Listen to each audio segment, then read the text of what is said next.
So మేము ఈ dish order ఇచ్చామన్నమాట. ఫ్రూట్ ప్లాటర్ అంట.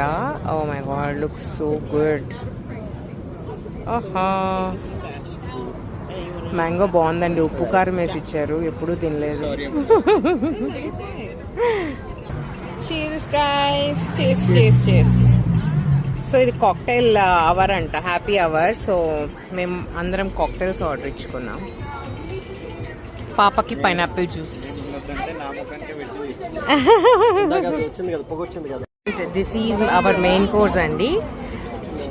పబ్లానో పెప్పరా సంథింగ్ అనమాట. పెప్పర్ లోపల ఏదో చిల్లీ సాస్ అన్నీ వేసి ఇలా డెకరేట్ చేశారనమాట. ఇది మా డిష్. అబ్బాయిల డిష్ వచ్చి చాప్స్ అంటే ఏదో ల్యాంప్ చాప్స్ అంట. ల్యాంప్ యాడ్ ఉందో మరి నాకు తెలియదు. ల్యాంప్ సపరేట్గా వస్తుందా? ఓ సైడ్స్ అంటండి, ఇంకా ల్యాంప్